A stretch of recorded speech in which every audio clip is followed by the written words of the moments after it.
Hello everyone, स्वागत है आप सभी लोगों का केल्विन के इस प्लेटफॉर्म पर। आप सभी लोगों को बच्चों मैं बताना चाहता हूं कि हम सभी लोग आप लोगों के लिए मैथ्स का कंप्लीट कोर्स, जिसमें कि हम लोग सबसे पहले सेट चैप्टर को उठा रहे हैं और सेट चैप्टर के इस वीडियो में आप सभी लोगों का स्वागत है। हम लोग टॉपिक वाइज वीडियोस आप लोगों के लिए अपलोड करेंगे एंड एनसीईआरटी क्वेश्चंस भी आप लोगों के लिए अपलोड कर रहे हैं।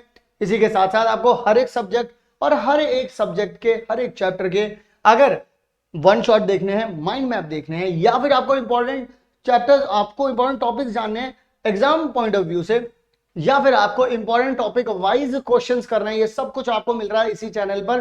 प्लेलिस्ट वाले सेक्शन में नहीं गए हो तो जाओ।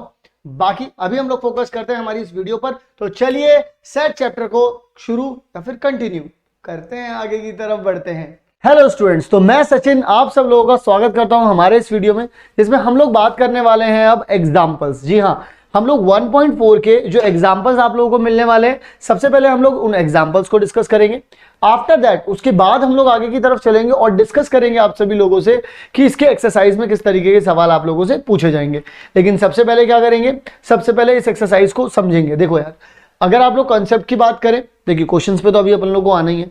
यहां पर मेनली अगर हम लोगों से बात की जाएगी तो यूनियन, इंटरसेक्शन और डिफरेंस के बारे में बात की जाएगी ज्यादातर, ठीक है। अदरवाइज तो इतनी ज्यादा बात नहीं होगी, हम लोग कॉम्प्लीमेंट और डिफरेंस अलग ही ज्यादातर पढ़ेंगे। लेकिन यूनियन और इंटरसेक्शन भी क्या था, यूनियन और इंटरसेक्शन आप लोगों से कहता था कि सब कुछ कंबाइन करके लिख दो, बस रिपीटेड एलिमेंट को दो बार मत, मतलब बार बार मत लिखना आप, और सीक्वेंस की कोई नीड होती नहीं थी, बस इतना ही आप लोगों को ध्यान रखना। तो चलिए आइए जरा कूदते हैं इस मैदान में और देखते हैं किस तरीके के सवाल आप लोगों से पूछे गए हैं और कैसे आप लोग इनका जवाब देंगे। आइए जरा तो डिस्कस कर लेते हैं। यहाँ पर अगर मैं डिस्कस करने बैठूं आप सभी लोगों से, तो आपके पास ये एक ए सेट है, ये एक बी सेट है, आपसे ए यूनियन बी पूछ रहे हैं।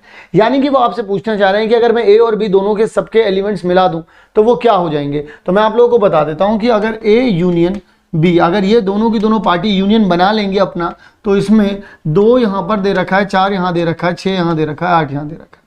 तो अब 2 और 8 तो मेरे ख्याल यहीं पर आ चुका है ऑलरेडी, तो इन दोनों को तो मैं लिखूंगा नहीं, तो बचा क्या आपके पास, 10 बचा और 12 बचा। अगर एक तरीके से आप इसका वेन डायग्राम देखना चाहें, जो मैंने आप लोगों को सिखा दिया है ऑलरेडी, अगर आप वो भी देखना चाहेंगे तो वो भी आपको बड़े ही आराम से मिल जाएगा। जैसे मान लीजिए आपके पास ये एक ए सेट हुआ, ये आपके पास एक बी सेट हुआ, तो जो दोनों में कॉमन आ रहे थे वो 6 है और 8 है। बाकी यहाँ पर अगर आप देखेंगे तो 2 और 4 यहाँ आ गया और 10 और 12 यहाँ आ गया। तो अगर आप ए को देखेंगे, if you are seeing a, तो 2 4 6 8 आ गया, और बी देख रहे हैं तो 6 8 10 12 आ गया। ओके, तो यहाँ तक की बात क्लियर हो चुकी है आई थिंक आप लोगों को। चलिए जरा बढ़ते हैं अगले सवाल की तरफ। अगला सवाल क्या कहता है, एग्जाम्पल नंबर 13 हमसे कहता है कि ए ई आई ओ यू, ठीक है, ए एक सेट दे रखा है, बी दे रखा है, आपको यूनियन में ये बताना है कि आपके पास ये चीज शो करनी है आपको। Let me clear it to you कि अगर जब कभी भी शो करने के लिए बोलता है तो दैट मीन्स कि वो चीज़ होनी ही होनी है, उसमें आपको इसमें दिक्कत लेने की ज़रूरत नहीं है। बस अगर आप नहीं शो कर पा रहे हैं तो इसका मतलब ये है कि आप कैलकुलेशन में कहीं ना कहीं दिक्कत कर रहे हैं, कैलकुलेशन में कहीं ना कहीं आप गलती कर रहे हैं। चलिए ज़रा यहाँ पर बात कर लेते हैं। ए आप लोगों को यहाँ पर दे रखा है, बी आप लोगों को यहाँ पर दे रखा है। अगर मैं आपसे कह दूँ कि ए यूनियन बी आप लिख दीजिए यहाँ पर, तो आप सबसे पहले मैं ए के सारे एलिमेंट्स जो है वो यहाँ पर लिख देता हूँ, ठीक है, और यहाँ पर मैंने सारे एलिमेंट्स लिख दिए। अब इसके बाद देखिए मैं बी के एलिमेंट लिखता हूँ, अब मैं देखता हूँ ए, अरे यार ए तो इसी में था, लिख दिया, तो इसका मतलब मैं ए को नहीं लिखूंगा। आई, यार आई तो यहाँ पर भी था, तो इसका मतलब मैंने लिख दिया होगा, ठीक है। अच्छा यू, अरे यार यू तो यहाँ पर था, इसका मतलब मैंने लिख दिया होगा। तो इसका मतलब मुझे बी में से कोई एक्स्ट्रा एलिमेंट उठाना ही नहीं पड़ा, तो मैं यहाँ पर ये क्या पाऊंगा कि ए यूनियन बी इतना ही हो गया। लेकिन अगर हम ध्यान से देखें तो ए जो है हमारे पास था ए ई आई ओ यू, यानी कि ये जो 2 सेट हुए हमारे पास, चाहे आप यूनियन कर लें चाहे आप सिर्फ ए की बात करें, इन दोनों सेट में एलिमेंट्स जो हैं वो बराबर हैं। और अगर एलिमेंट्स बराबर हैं तो आप ये कह सकते हैं कि A union B is equals to में ए आ रहा है आप लोगों के पास। और बच्चों जब ऐसा हो रहा है इसका मतलब तो ये भी हो गया। देखो अगर आप ध्यान से समझेंगे बात कि अगर दो सेट का यूनियन करने के बाद इन दोनों में से कोई अगर एक सेट आ जाए, मैं दोबारा रिपीट कर रहा हूँ, इन दोनों का यूनियन करने के बाद इन दोनों में से कोई एक सेट आ जाए तो वो एक बड़ा सेट हो जाएगा, यानी कि वो एक सुपर सेट हो जाएगा, और बचा हुआ क्या हो जाएगा, प्रॉपर सबसेट। जरा अगर आप लोग ध्यान से समझेंगे तो आपको ये भी पता चलेगा यहाँ से जो बी है वो B is a subset of A. मतलब इन क्वेश्चंस में जो क्वेश्चंस हम लोग आप लोगों को करवा रहे हैं, मैं इनमें आप लोगों को और भी नजरिए बता रहा हूँ देखने की कि सवाल को और कितने अच्छे तरीके से गहराई से देखा जा सकता है, समझा जा सकता है, सीखा जा सकता है हर एक सवाल से। चलिए जरा आगे की तरफ बढ़ जाते हैं और देखते हैं हमारा अगला सवाल। अगर मैं आप लोगों से अगले सवाल के बारे में डिस्कशन करूं तो वो क्या होने वाला है, जरा देखिएगा 14 में कहते हैं कि एक सेट है जिसमें राम, गीता, अकबर है, with the set of students of class 11th, ठीक है ना, आप भी क्लास 11th में, who are in school hockey team, ठीक है। लेट वाई, वाई जो है वो कौन है, गीता, डेविड और Ashok, B the set of students of from class 11th who are playing for football, find X union Y. So intercept the set, ठीक है, एंड इंटरप्रेट द सेट। चलिए ठीक है, मैं आपको एक बात बोलता हूं कि अगर आपको पता है कि एक्स वाले सेट में आपके पास राम है, गीता है, इसी के साथ आपके पास अकबर है, ठीक है, और इसी के साथ आप लोगों से अगर कोई बोले कि वाई में आप लोगों के पास जो है बच्चों वो आपके पास आ रहे हैं गीता, ओके, आपके पास आ रहे हैं डेविड, ओके, आपके पास आ रहे हैं अशोक। तो अगर आप लोगों के पास ऐसा कुछ हो रहा है तो आप लोगों से पूछा क्या है, एक्स यूनियन वाई। तो इसका मतलब क्या हो गया, एक्स और वाई इन दोनों के मिला करके सारे के सारे एलिमेंट्स आप लोगों को लिख देने हैं। तो इसका मतलब आपके पास यहां पर राम भी आ गया, आपके पास यहां पर गीता भी आ गई और आपके पास यहां पर अकबर भी आ गई। गीता बहुत ही टैलेंटेड प्लेयर है, तो वो जो है वो हॉकी टीम में भी है और फुटबॉल टीम में भी है, जैसा कि गीता यहां पर भी और यहां पर भी है। तो बचे हुए और कौन से नाम है, डेविड है और अशोक है, ठीक है। तो आप लोगों ने ये सारे के सारे नाम यहाँ पे लिख दिए, यानी कि एक्स यूनियन वाई आप लोगों ने बड़े ही आराम से, बड़े ही आसानी से यहाँ पर कैलकुलेट करके दिखा दिया और आप लोगों को किसी भी तरीके की कोई दिक्कत नहीं हुई है, ठीक है ना। चलिए जरा अगले सवाल की तरफ चलते हैं और बात करते हैं हमारे अगले सवाल की तरफ। वो अगला सवाल हमसे क्या कहता है, अगला सवाल कहता है कि जो आप एग्जाम्पल नंबर 12 में गए थे उसमें ए इंटरसेक्शन बी बता दीजिए। तो अगर मैं एग्जाम्पल नंबर 12 की तरफ जाऊं तो ए इंटरसेक्शन बी, भाई ये तो कॉमन वाला पार्ट हो गया ना, तो यानी कि ए अगर इंटरसेक्शन बी के बारे में आप लोगों से मैं बात करूं तो इसका मतलब क्या हो जाएगा, जो दोनों में कॉमन हो, दोनों में कॉमन हम लोगों को 6 और 8 ही दिख रहा है, हम 6 और 8 बोल देंगे। क्या कोई दिक्कत है यहाँ तक, बताइए जरा, क्या किसी को भी किसी भी तरीके की दिक्कत आ रही हो, नहीं आ रही है। हर एक सवाल को शुरू करने से पहले आप एक बार पॉज ले लिया करिए, पहले खुद से करके देखा करिए, ठीक है ना, फिर उसके बाद सोल्यूशन देखा करिए, ठीक है। तो अगर मैं बात करूं हमारे अगले सवाल के बारे में, पहले आप इस वीडियो को पॉज कर दो, फिर उसके बाद क्वेश्चन नंबर 14 पर जाओ और फिर उसको सॉल्व करो, उसके बाद बताओ। हिंट के मतलब क्या है कि एग्जाम्पल नंबर 14 पर जाना पड़ेगा, जाहिर सी बात है 14 पर आए तो इंटरसेक्शन की बात हो रही है, यानी दोनों में क्या कॉमन है, तो जो दोनों में कॉमन है वही बताना पड़ेगा, यानी कि एक्स इंटरसेक्शन वाई आपको बताना पड़ेगा।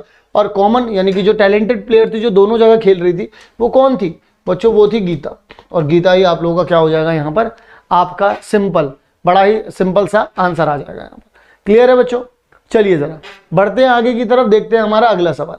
अगला सवाल क्या है हमारे पास, अगला सवाल है हमारे पास कि ये एक ए सेट दे रखा है, ये एक बी सेट दे रखा है, बोल रहे हैं कि ए इंटरसेक्शन बी बताइए, और ये भी बताइए कि ए इंटरसेक्शन बी जो है बच्चों वो आपके पास बी ही आ रहा है।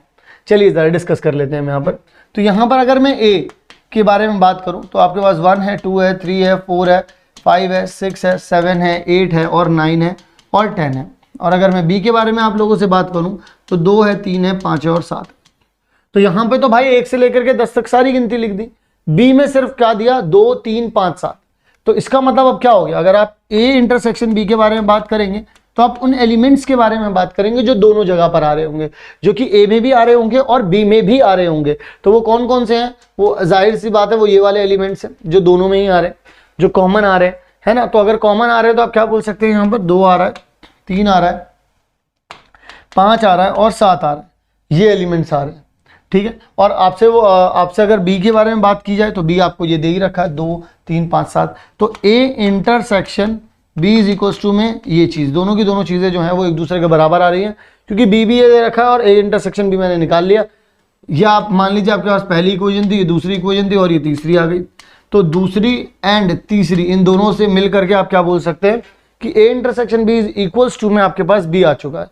तो यहाँ से इसका जवाब आप लोगों को मिल जाता है, ठीक है जी। तो यानी कि एक बात क्लियर हो गई। इससे एक और बात पता चलती है कि अगर जैसे अभी थोड़ी देर पहले जब हम लोगों ने एक पॉइंट सीखा था अभी कि अगर ए यूनियन बी करने पर कोई इन दोनों में से कोई एक सेट यहाँ पर टपक जाए, या तो ये हो जाए या तो ये हो जाए, कोई सा भी एक हो जाए, ठीक है। तो क्या होता था कि एक सुपर सेट होता था, एक सबसेट होता था। सिमिलर हेयर कि अगर इन दोनों में से कुछ भी कर रहे हैं आप, कोई भी एक सेट यहाँ पर टपक जाए तो जो बचा हुआ होगा वो क्या हो जाएगा, वो सुपर सेट हो जाएगा। यहाँ पर आने वाला, यहाँ पर जो भी आएगा वो क्या हो जाएगा आपके पास, वो आपका सुपर सेट हो जाएगा, और बचा हुआ रिमेनिंग वाला क्या हो जाएगा, सबसेट हो जाएगा, या मतलब सबसेट कह लीजिए या सुपर सेट या प्रॉपर सबसेट कह लीजिए, ठीक है ना। कभी कभी 5i वाला केस आ जाए तो इन जनरल मत समझना, थोड़ा बहुत इधर उधर हो जाएगा ये, लेकिन हाँ जो बड़ा सेट आ रहा होगा वो यहाँ पर होगा, बड़ा होना चाहिए तब आप उसे सुपर बोलते हैं, बस इससे पीछे का लॉजिक ये है।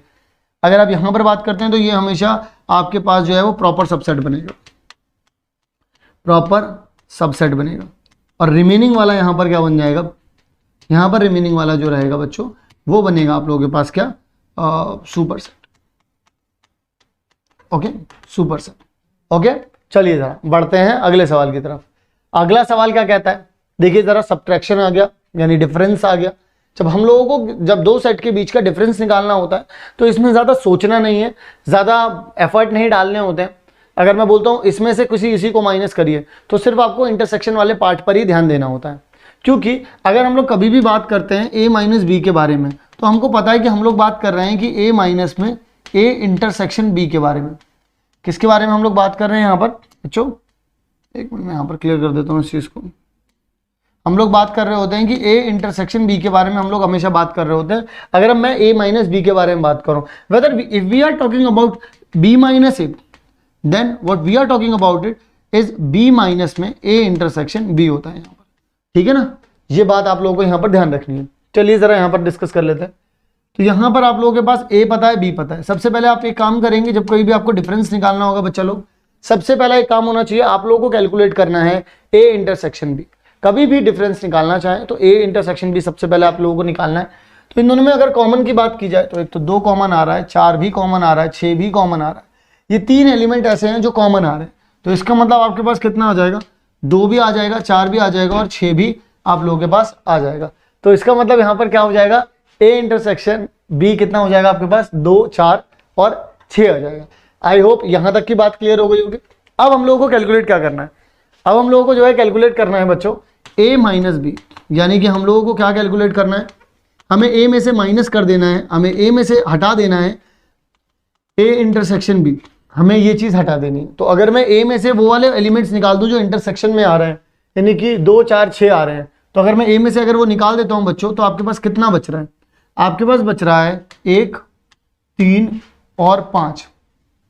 और दूसरी बात यह है कि अगर कभी आप a माइनस बी की बात करेंगे तो आप बस ये देख लीजिए वो वाले एलिमेंट उसमें से हटा दीजिए जो b में आ रहे हैं। मुझे लगता है कि इससे ज्यादा आसान ये है कि अगर हम एक बार क्यों ना सीधा का सीधा, क्यों ना हम लोग एक बार सीधा a इंटरसेक्शन b ही क्यों ना निकाल लें।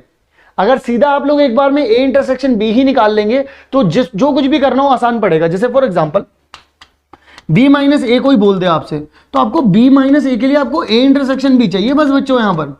तो b में से क्या निकालोगे, b में से सिर्फ ये निकालना है, b में से 2, 4, 6 निकालो, बचा जो उसे यहाँ पे लिख दो, कितना आ गया 8। और ऐसा सेट जिसमें एक एलिमेंट है उसे क्या बोलते हैं, उसे बोलते हैं सिंगलेटन सेट। क्लियर हुई बात। तो मतलब जितने कॉन्सेप्ट हैं वो भी रिवाइज कर रहे हैं और जो क्वेश्चन आ रहा है उसे तो कर ही रहे हैं अपन लोग। चलिए जरा तो देखते हैं हमारा अगला सवाल। अगला सवाल हम लोगों से क्या कहता है, बड़ा ही बढ़िया सा सवाल है, जरा देख लेते हैं इसको। हमसे कहता है कि v तो आप लोगों को ये दे रखा है और b आप लोगों को ये दे रखा है। कह रहा है कि v माइनस बी बताइए, और अगले वाले में कह रहा है कि b माइनस बी बताइए। बच्चों मैं तो यही कहूंगा कि आपको v माइनस बी अगर कोई कहे तो आपके दिमाग में क्या आना चाहिए, v इंटरसेक्शन b। बच्चों हमेशा ध्यान रखो, इंटरसेक्शन इज द की। अगर आप इस तरीके से करोगे गलती के चांसेस मिनिमम हो जाएंगे, मतलब नियरली 0 हो जाएंगे गलती के चांसेस, गलती के चांस बचेंगे ही नहीं। यहां की भी अगर बात करोगे तो आप क्या बोलोगे, b माइनस में b इंटरसेक्शन v आप बोल सकते हैं यहां पर। इसी के साथ अगर मैं आपसे बोलूं कि भाई देखो इन दोनों के इंटरसेक्शन में क्या आ रहा है भाई, अगर मैं यहां पर कैलकुलेट भी कर लूं बच्चों, देखो जरा यहां पर v इंटरसेक्शन b, अगर मैं इसकी बात भी करूं तो यहां पर क्या आ रहा है, आपको a मिल रहा है, आपको i मिल रहा है, आपको u मिल रहा है, ठीक है, और मेरे ख्याल और कुछ नहीं मिल रहा है। तो a i u मिल रहा है, ये 3 एलिमेंट्स आप लोगों को मिल रहे हैं। If you have this data then your answer will be come fast. So यहां पर कितना आ जाएगा आप लोगों के पास बच्चों जवाब, v में से अगर मैं a i u निकाल दूंगा तो मेरे पास e और o ही बचने वाला है। अगर मैं b में से निकाल दूंगा तो मेरे पास सिर्फ और सिर्फ k ही बचने वाला है। देखो कितना आसान हो गया, कितना आसान है इस तरीके से सवाल को सॉल्व करना, कितना आसान है इस तरीके से सवाल को कैलकुलेट कर लेना। ठीक है बच्चों, चलिए जरा क्यों ना अब और आगे की तरफ बढ़ा जाए। आगे की तरफ बढ़ने का मतलब ये है कि क्यों ना आप इसकी एक्सरसाइज की तरफ बढ़ा जाए। और विदाउट वेस्टिंग एनी टाइम हम लोग बढ़ रहे हैं हमारी एक्सरसाइज की तरफ, और देखेंगे जरा एक्सरसाइज में किस तरीके के सवाल आप लोगों से पूछे जाएंगे, जिस तरीके के सवाल आपको एग्जाम्पल में पूछे गए हैं क्या वैसे ही सवाल है या उससे थोड़े से टिपिकल हैं। तो मिलता हूं आप सभी लोगों से नेक्स्ट वीडियो में, जिसमें हम लोग बात करेंगे 1.4 के एक्सरसाइज वाले क्वेश्चंस की, और यहां पर हम लोगों का खत्म होता है इस वीडियो में जो हमारी 1.4 थी उसके एग्जांपल्स। सो आई होप आप लोगों को वीडियो अच्छी लगी होगी। मिलता हूं आप सभी लोगों से एक्सरसाइज वाली वीडियो में, तब तक के लिए आप सभी लोग अपना ध्यान रखें। सो आई होप आप सभी लोगों को ये वीडियो भी पसंद आ गई होगी एंड आप लोग कॉन्सेप्ट भी समझ चुके होंगे। लेकिन इसके बाद जो अगला वाला टॉपिक है क्या वो नहीं देखोगे? वो तो देखना जरूरी है। इससे पिछला वाला टॉपिक देखा था नहीं देखा था वो भी जाके देख लेना। तो आप लोगों को मैं क्लियर कर दूं कि आपके पास अगली वाली जो वीडियो वो ऑलरेडी अपलोडेड है, तो टाइम वेस्ट मत करो, जल्दी से जाकर के देखो, प्लेलिस्ट में जाओ, प्लेलिस्ट में आप लोगों को पूरा चैप्टर वहां पर मिल जाएगा। इसी के साथ साथ वन शॉट हो चाहे माइंड मैप हो, हर एक चैप्टर का वो टॉपिक हो जिससे जो एग्जाम में आने वाला है, चाहे वो जानना हो या फिर हर एक चैप्टर के टॉपिक वाइज क्वेश्चंस करने हो, सबकी प्लेलिस्ट आप लोगों को दे रखी है। Go and check our playlist section. तो मिलता हूं आप सभी लोगों से इसी तरीके की नेक्स्ट वीडियो में, तब तक के लिए आप सभी लोग अपना ध्यान रखें।